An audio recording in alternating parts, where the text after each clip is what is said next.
காது மூக்கு குத்தக்கூடாது என்று சொன்னீர்கள். ஏற்கனவே காது மூக்கு குத்தியவர்கள் அதில் நகைகளை போடலாமா போடாமல் இருக்கலாமான்னு கேட்குறாங்க. அதாவது நான் காது மூக்கு குத்துறதை பொறுத்த வரைக்கும் அது தடை செய்யப்பட்ட ஒரு விஷயம் என்பதை நிறைய ஆதாரங்களை கொண்டு நம்ம சொல்லியிருக்கிறோம்.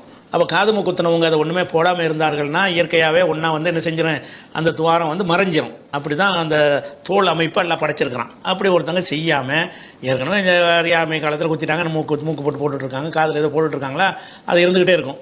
அப்போ காது குத்துறதுக்கு தானே குத்தி முடிச்சுட்டாங்கல்ல, புதுசாக ஒன்றும் ஜெயிலையில் அது இருந்தால் இருந்துட்டு போகுதுன்னு விட்டுருணுமா, அதையும் போய் அவங்க நகையை போடாமல் அது தூந்து போகிற அளவுக்கு விட்டுணுமா அப்படின்னு கேட்டிங்கன்னா அப்படி மார்க்கம் சொல்லலை. ஏன் சொல்லலைங்கிறோம்னு கேட்டால் புகாரியில் சில ஹதீஸுகள் வருகிறது. உதாரணமாக 1431 ஹதீஸில் என்ன வருதுன்னு கேட்டால் பெண்கள் தங்கள் காதணி, அதாவது பெருநாள் தினத்தில் ரசூலுல்லாஹ் என்ன செய்கிறாங்கன்னா பயான் பண்ணுறாங்க.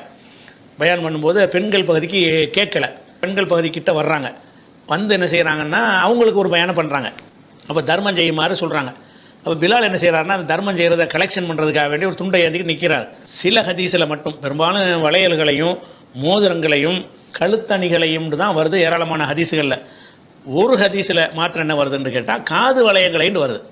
அது அள்ளி போட்டாங்கல்ல, போட்டது ஒரு ஹுர்ஸ காது வளையத்தையும் போட்டார்கள் அப்படின்னு வருது.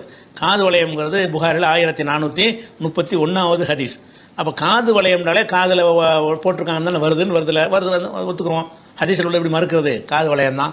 அது இப்படி போட்டிருப்பாங்க அப்படி போட்டிருக்காங்கலாம் கற்பனை பண்ண வேணாம். காது வளையம்னா காதில் போட்டு போடுறது தான், அந்த காது வளையத்தை போட்டிருக்கிறாங்க. அப்போ நம்ம அதில் என்ன வழங்கணும்னு கேட்டால் காது மூக்குத்துறதுக்கு தடை இருக்கிறதுன்னு விளங்கிக்கிட்டோமா, இப்படி ஒன்று நடந்திருக்குதா, இதில் என்ன வழங்கணும்னு கேட்டால் ஏற்கனவே குத்தி இருந்தால் அதில் நகை போட்டு இருந்தால் அதை போய் தடுக்கக்கூடாது, அதுக்கு தடை இல்லை. ஏன்னா ரசூலுல்லாஹ் என்ன செய்யலை, காது கட்டி போடும்போது மாடி என்னம்மா நீ காது குத்திருக்கேன்னு என்ன செய்யலை, கேட்கல. அப்போ காது குத்து அதே நேரத்தில் இதை வச்சு காது குத்துறதுக்கு நீ ஆதாரம் ஆக்கிடக்கூடாது.